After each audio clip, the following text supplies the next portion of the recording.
అంటే cervical cancer ఎందుకొస్తదంటే, human papilloma virus అని 90% సర్వైకల్ క్యాన్సర్ దానివల్ల వస్తుందనమాట. హ్మ్. ఆ హ్యూమన్ పాపిలోమా వైరస్ అనేది it's a sexually transmitted disease. హ్మ్. ఒకరి హ్మ్. నుంచి ఒకరికి యాక్చువల్ జనరల్ పాపులేషన్‌లో చూసుకున్నా గూడా 80% ఆఫ్ ద ఇండివిడ్యువల్స్ వాళ్ళు ఆల్రెడీ ఇన్ఫెక్ట్ అయ్యి ఉంటారు హ్మ్. హెచ్‌పివికి. హ్మ్. దానివల్ల అది ఆ వైరస్ అనేది సోకుద్ది గానీ, క్యాన్సర్ అయితే ఒకరి నుంచి ఇంకొకరికి స్ప్రెడ్ కాదు.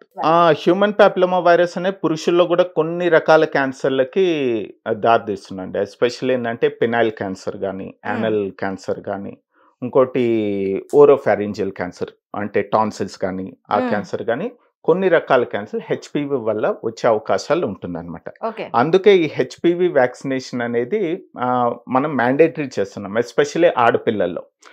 10-14, 15 ఆ వయసులో వాళ్ళు తీసుకుంటే ఏందంటే, వాళ్ళు అప్పటికి ఎక్స్‌పోజ్ అయ్యుండరు. హ్మ్. సో, ఈ వ్యాక్సిన్ తీసుకుంటే వాళ్ళకి ఆల్రెడీ యాంటీబాడీస్ ప్రొడ్యూస్ అయ్యుంటాయి కాబట్టి ఫ్యూచర్‌లో ఈ ఇన్ఫెక్షన్ రాకుండా ఉంటది. And in the same way ఈ సర్వైకల్ క్యాన్సర్ బారిన కూడా పడకుండా ఉంటారు.